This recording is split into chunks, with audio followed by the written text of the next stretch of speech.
Hi, and welcome back for part 2 of section 10.3. 10.3 is, our main focus is lowering power identities. And in this part of our class, we're going to talk about an example of how to use the lowering power formulas. And so the expression that we're going to look at is cosine to the fourth of x. So this is a cosine function being raised to a pretty high power, and it's an even power. And our instructions are to reduce the powers on the trig function until every function is raised only to the first power. Okay, so here's how I want to think about this.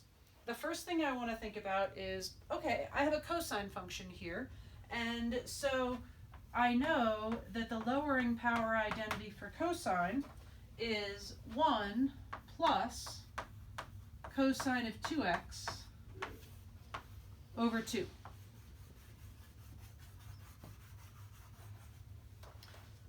All right, so what that means for us is that we want to break cosine to the fourth of x down into groups of cosine squareds. So in this case, cosine to the fourth is the same as cosine squared x times cosine squared x.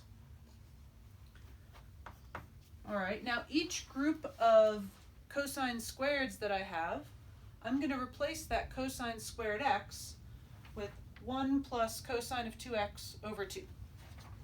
So we have 1 plus cosine of 2x over 2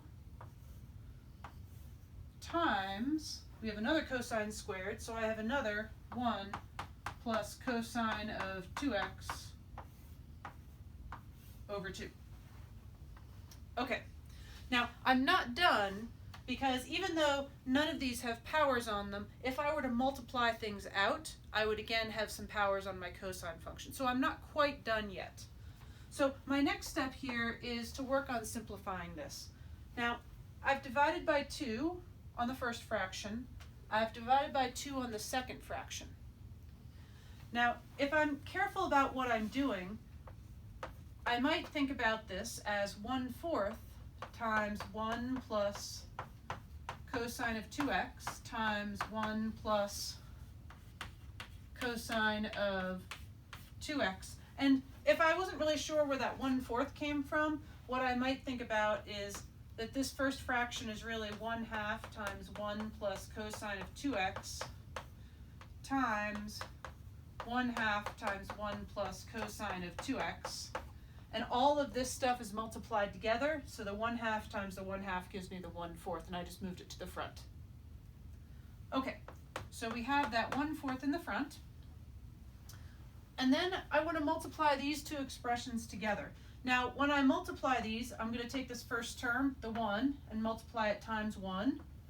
Take the first term and multiply it by the cosine of 2x. Then I'll take cosine of 2x times 1 and cosine of 2x times cosine of 2x. So I'm going to be foiling this thing or distributing.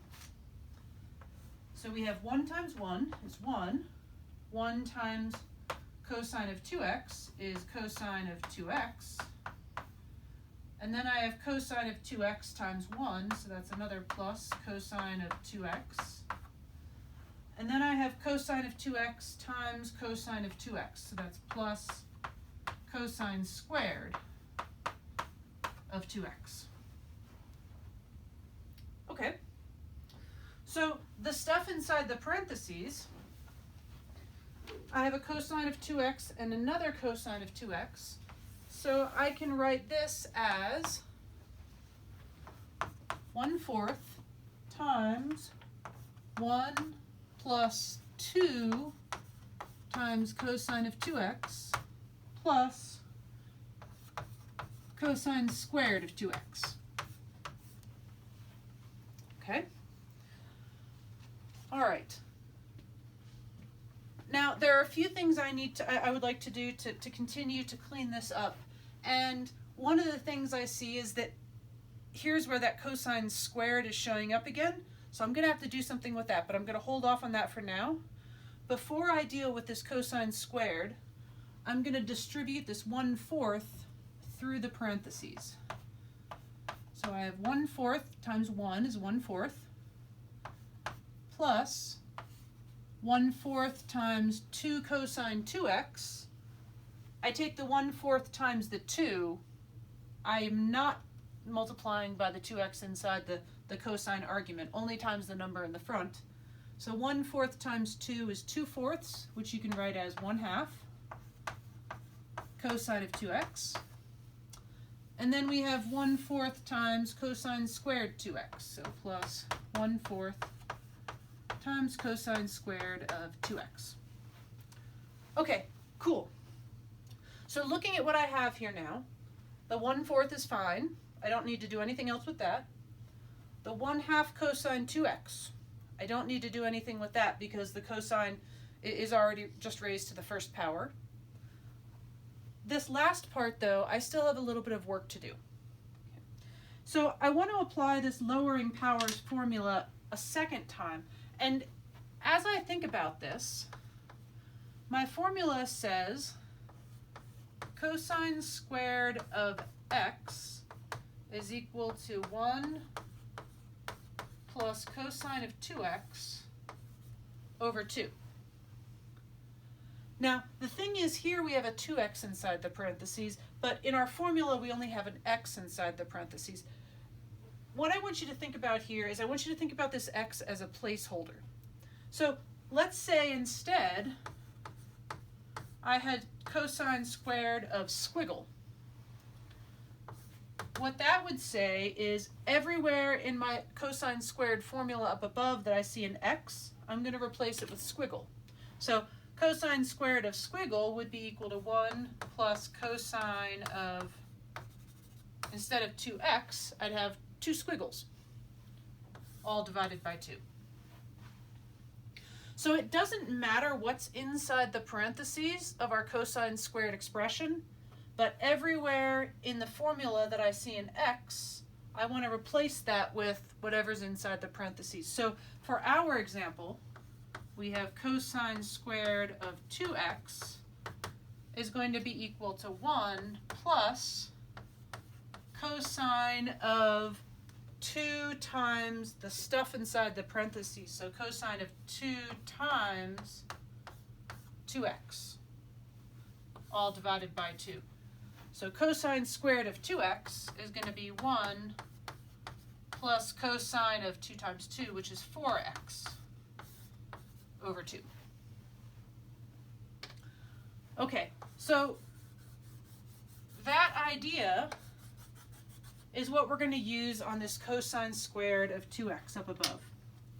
All right, so we have at the beginning 1/4 plus 1/2 times cosine of 2x plus 1/4 times, instead of cosine squared 2x, I'm going to write in 1 plus cosine of 4x over 2. Now, technically, according to my instructions, which were to reduce the powers on the trig function until every function is raised only to the first power, I'm actually done right here because there's no way here that I have any multiplying left that's going to give me a cosine raised to any powers. But I want to finish this by cleaning up the numbers a little bit. So one thing that I can do here is this dividing by 2 is the same thing as multiplying by 1/2. So I'm going to bring that 2 out in the front with the 1/4. So I have 1/4 plus 1/2 cosine of 2x plus 1/8 times 1 plus cosine of 4x. Now I can distribute this 1/8 to both terms. And so I have 1/4 plus 1/2 cosine of 2x plus 1/8, 1/8 times 1, plus 1/8 times the cosine of 4x. Last step, combine the 1/4 and the 1/8, come up with some common denominators, and 1/4 plus 1/8 gives me 3/8. So my final answer here is 3/8 plus 1/2 cosine of 2x plus 1/8 cosine of 4x. And so instead of having cosine to the 4th of x, we can rewrite that as this expression right down here. It looks a lot worse, I agree with you, but it turns out that this expression is way easier to deal with when you're taking Calc 2. All right, thanks for listening.